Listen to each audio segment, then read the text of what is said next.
അസ്സലാമു വറഹ്മത്തുള്ളാഹി വബറകാതുഹു. പ്രിയ സഹോദരങ്ങളെ, റമദാൻ മാസം അടുത്ത് വരികയാണല്ലേ. ഇനി ഏതാനും ദിവസങ്ങൾ മാത്രമേ ഉള്ളൂ. അതിനെക്കുറിച്ച് ചെറിയൊരു ഓർമ്മപ്പെടുത്തൽ മാത്രമാണ് കേട്ടോ ഞാനിന്ന് ഈ വീഡിയോയിൽ നിങ്ങളുമായിട്ട് പങ്കുവയ്ക്കുന്നത്. അതുകൊണ്ട് നിങ്ങളെല്ലാവരും ഈ വീഡിയോ മുഴുവനായിട്ട് സ്കിപ്പ് ചെയ്യാതെ കാണണം. ആർക്കെങ്കിലുമൊക്കെ ഉപകാരപ്പെടുന്നതായിരിക്കും കേട്ടോ. അപ്പോൾ എല്ലാവരും ശ്രദ്ധിച്ച് കേൾക്കുക.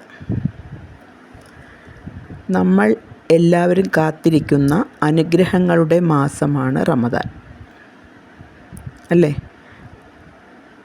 അനുഗ്രഹങ്ങളുടെ മാസമാണ്, കരുണയുടെ മാസമാണ്, മാപ്പിൻ്റെ മാസമാണ്, നന്മകൾ പല മടങ്ങ് ലഭിക്കുന്ന മാസമാണ്. നമ്മൾ ചെയ്യുന്ന നന്മകൾക്ക് 70 മടങ്ങ് പ്രതിഫലം ലഭിക്കുന്ന മാസമാണ്. എന്നാൽ ഈ പവിത്രമായ മാസത്തിൽ ഏറ്റവും പ്രധാനപ്പെട്ടൊരു ഇബാദത്തുണ്ട്. അതെന്താണെന്ന് നിങ്ങൾക്കറിയോ? അത് സക്കാത്താണ് കേട്ടോ. സക്കാത്ത് ഒരു സാധാരണ ദാനമല്ല കേട്ടോ. നമ്മൾ വെറുതെ ഒരാൾക്ക് കുറച്ച് കാശ് കൊടുക്കുമ്പോൾ അതൊരു ദാനമായിട്ടല്ല കണക്കൂട്ടുന്നത്. അത് ഇസ്ലാമിൻ്റെ 5 തൂണുകളിൽ ഒന്നാണ്. ഇസ്ലാമിനുള്ള 5 തൂണുകളിൽ, അതായത് ഇസ്ലാം പിടിച്ചു നിർത്തുന്ന ഒരു തൂണുകൾ നമ്മൾ എല്ലാത്തിനും കൊടുക്കുന്നത് എന്തിനാണ്? താങ്ങി നിർത്താനുള്ളത്. ആ ഇസ്ലാം താങ്ങി നിർത്തുന്ന 5 തൂണുകളിൽ ഒന്നാണ്, പ്രധാനപ്പെട്ട ഒന്നാണ് സക്കാത്ത് എന്ന് പറയുന്നത്. നമസ്കാരം പോലെ തന്നെ, നോമ്പ് പോലെ തന്നെ സക്കാത്തും ഓരോ മുസ്ലിമിനും ബാധ്യതയാണ് കേട്ടോ. അതായത് നിർബന്ധമാണ് എന്നർത്ഥം. ഓരോ മുസ്ലിമിനും നിസ്കാരം, നോമ്പ് എന്നതുപോലെ സക്കാത്തും നിർബന്ധമാണ്. നമ്മൾ സമ്പാദിക്കുന്ന പണത്തിൽ ദരിദ്രർക്കും അനാഥർക്കും ഒരു അവകാശമുണ്ട് എന്നുള്ള കാര്യം നിങ്ങൾ മറക്കരുത് കേട്ടോ. അതിൽ എല്ലാവർക്കും അവകാശമുള്ളതാണ്. നമ്മൾ സമ്പാദിക്കുന്നുണ്ട്, നമ്മുടെ കാശാണ്. പക്ഷേ അതിൽ മറ്റുള്ളവർക്ക്, അതായത് അനാഥരായ ഒരു കൂട്ടം ആളുകൾ, ദരിദ്രരായവർ, അവർക്കൊക്കെ ഒരു അവകാശപ്പെട്ടൊരു ഇതുകൂടിയാണ് നമ്മുടെ സമ്പാദ്യം എന്നത്. ആ അവകാശം തന്നെയാണ് സക്കാത്ത്. അവകാശമുണ്ടെന്ന് പറഞ്ഞാൽ എന്താ? അവർക്ക് നമ്മുടെ സ്വത്തിൽ അവകാശമുണ്ടെന്നല്ല അർത്ഥം. അവർക്ക് നമ്മൾ കൊടുക്കുന്ന സക്കാത്ത്, അതാണ് ആ അവകാശമെന്ന് പറയുന്നത്. അതായത് സക്കാത്ത് കൊടുക്കുമ്പോൾ പണം കുറയുന്നില്ല കേട്ടോ. നമ്മുടെ കയ്യിലിരിക്കുന്ന പണം നമ്മൾ സക്കാത്ത് കൊടുക്കുന്നു, പക്ഷെ അതൊരു കുറച്ചിൽ വരുന്നില്ല, അതിൽ ആ അളവ് കുറയുന്നില്ല. മറിച്ച് അതിലെന്താ സംഭവിക്കുന്നത്? ബർക്കത്ത് കൂടി വരികയേ ഉള്ളൂ. സഹോദരങ്ങളെ, റമദാൻ മാസത്തിൽ ചെയ്യുന്ന ഒരു നന്മയ്ക്ക് അള്ളാഹു 70 മടങ്ങ് പ്രതിഫലം നൽകുന്നു. ഓർമ്മ വേണം. നമ്മൾ ചെയ്യുന്ന ഒരു നന്മയ്ക്ക് 70 മടങ്ങ് എന്ത് തരുന്നു?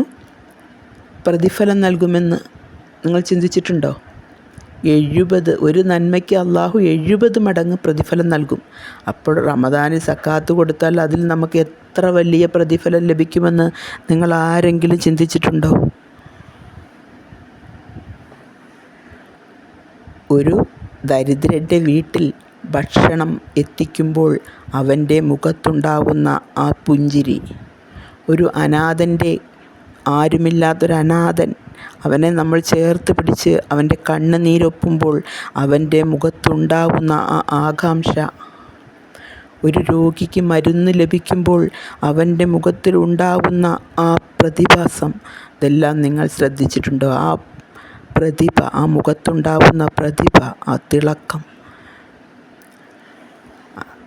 അതൊക്കെ നമ്മൾ ചെയ്യുകയാണെങ്കിൽ അതൊന്നും നമുക്ക് വെറുമൊരു സഹായമല്ല കേട്ടോ. അത് അള്ളാഹുവിന് പ്രിയപ്പെട്ട ഇബാദത്താണ്. ഇതൊക്കെ നമ്മൾ ചെയ്താൽ അതൊന്നും ഒരു സഹായമല്ല കേട്ടോ. അള്ളാഹുവിന് പ്രിയപ്പെട്ട ഇബാദത്തുകളാണിതെല്ലാം. ഖുർആൻ നമ്മളോട് പറയുന്നു, സക്കാത്ത് കൊടുക്കുന്നവൻ വിജയികളാണ് എന്നാണ് ഖുർആൻ പറയുന്നത്. സക്കാത്ത് ആര് കൊടുക്കുന്നുവോ അവൻ വിജയിയാണ്, സക്കാത്ത് കൊടുക്കുന്നവൻ വിജയികളാണ് എന്നാണ് അർത്ഥം. സക്കാത്ത് കൊടുക്കുന്നത് നമ്മുടെ ഹൃദയം ശുദ്ധമാക്കുന്നു, മാത്രമല്ല ലാഭം നീക്കുകയും സമ്പത്തിനോടുള്ള അമിതമായ സ്നേഹം കുറയ്ക്കുകയും ചെയ്യുന്നു. മനസ്സിലായിക്കോട്ടോ, നമ്മുടെ ഓരോരോ കാര്യങ്ങളാണ്. അതായത് റമദാനിൽ നമ്മൾ ചെയ്യുന്ന നന്മയ്ക്ക് കിട്ടുന്ന ഓരോരോ പ്രതിഫലങ്ങളെക്കുറിച്ചാണ് ഞാൻ നിങ്ങളോട് വീണ്ടും വീണ്ടും ഓർമ്മിപ്പിക്കുന്നത്. സഹോദരങ്ങളെ, നമ്മൾ ഇന്ന് കൊടുക്കുന്ന ചെറിയൊരു തുക പോലും ആർക്കെങ്കിലും വലിയൊരു ആശ്വാസമായേക്കാം. നമ്മളാൽ കഴിയുന്ന, നമ്മൾക്ക് കൊടുക്കാൻ കഴിയുന്ന ഒരു തുക നമ്മൾ ആർക്കെങ്കിലും കൊടുത്താൽ അവർക്കതൊരു വലിയ ആശ്വാസമാകും. അത് അള്ളാഹുവിന് ഇഷ്ടപ്പെട്ട ഇബാദത്തിൽപ്പെടുന്നു. ഒരു കുടുംബത്തിന് ഒരു ദിവസത്തെ ഭക്ഷണം നമ്മൾ കൊടുത്താൽ, അതുപോലെ തന്നെ ഒരു കുട്ടിക്ക് പഠിക്കാൻ ആഗ്രഹമുണ്ട്, പഠിക്കാനുള്ള സൗകര്യമില്ല, ആ പഠിക്കാനുള്ള നമ്മളെക്കൊണ്ട് കഴിയുന്ന രൂപത്തിൽ അവനെ സഹായിച്ചാൽ, ഒരു രോഗിക്ക് നമ്മൾ ചികിത്സ കൊടുത്താൽ, ചികിത്സിക്കാനുള്ള നമ്മളെക്കൊണ്ട് കഴിയുന്ന സഹായം ചെയ്തു കൊടുത്താൽ, അല്ലാഹു സുബ്ഹാനഹു വ തആല നമുക്കത് അതിൻ്റെ 10 മടങ്ങ് 70 മടങ്ങ് പ്രതിഫലം നമുക്ക് ലഭിക്കുന്നതായിരിക്കും. ഇതെല്ലാം നമ്മൾ ചെയ്യുന്നുണ്ടെങ്കിലും അത് ഞാൻ ചെയ്തു സഹായം അതല്ല. അള്ളാഹുവിൻ്റെ മുന്നിൽ ഇതെല്ലാം ഇബാദത്തുകളാണ്. അള്ളാഹുവിന് ഇഷ്ടപ്പെട്ട ഇബാദത്തുകളാണ് നമ്മൾ ചെയ്ത ഓരോ സഹായവും. മനസ്സിലാക്കണം, അവരുടെ ദുആകൾ നമ്മളെ അനുഗ്രഹിക്കും. അവർക്ക് നമ്മൾ ചെയ്തു കൊടുക്കുന്ന ആ സഹായത്തിന് അവർ ചെയ്യുന്ന ദുആ ഉണ്ടല്ലോ, അത് നമുക്ക് അനുഗ്രഹമായി മാറും. നമ്മൾ എന്ത് സഹായം ചെയ്താലും, അതായത് സഹായം ചെയ്യുന്നത് സകാത്ത്, നമ്മൾ മരിച്ച ശേഷവും സക്കാത്തിൻ്റെ പ്രതിഫലം നമുക്ക് തുടർന്നു കൊണ്ടേയിരിക്കും കേട്ടോ. നമ്മൾ മരിച്ചു പോയാലും നമ്മൾ സക്കാത്ത് കൊടുത്താൽ അതിൻ്റെ പ്രതിഫലം നമുക്ക് കിട്ടിക്കൊണ്ടേയിരിക്കും. അതുകൊണ്ട് സക്കാത്ത് വൈകിക്കരുത് പ്രിയ സഹോദരങ്ങളെ. നാളെ കൊടുക്കാമെന്ന് ചിന്തിക്കരുത്. കൊടുക്കാൻ തീരുമാനിച്ചാൽ അപ്പോൾ തന്നെ കൊടുക്കുക. കൊടുക്കാൻ തീരുമാനം എടുക്കാൻ അള്ളാഹു നമുക്കെല്ലാവർക്കും മനസ്സുണ്ടാക്കി തരുമാറാകട്ടെ. അള്ളാഹുവിൻ്റെ വഴിയിൽ ചിലവഴിക്കുന്ന ഓരോ രൂപയും നമ്മളെ സ്വർഗത്തിലേക്ക് അടുപ്പിക്കുന്നു. പ്രിയപ്പെട്ടവരെ, നിങ്ങൾ മനസ്സിലാക്കണം, നമ്മൾ അള്ളാഹു പറഞ്ഞതുപോലെ ഓരോരോ കാര്യങ്ങൾ നമ്മളെക്കൊണ്ട് കഴിയുന്ന വിധത്തിൽ നമ്മൾ ചെയ്യുകയാണെങ്കിൽ അത് ഇബാദത്താണ്. അത് നമ്മളെ സ്വർഗത്തിലേക്ക് അടുപ്പിക്കുകയാണ്. അള്ളാഹു നമ്മളെ സക്കാത്ത് നന്നായി നൽകുന്നവരാക്കട്ടെ റബ്ബേ, ആമീൻ. നമ്മുടെ ദാനങ്ങൾ എല്ലാം അല്ലാഹു സുബ്ഹാനഹു വ തആല സ്വീകരിക്കുമാറാകട്ടെ. നമ്മുടെ പാപങ്ങൾ മാപ്പാക്കി തരുമാറാകട്ടെ.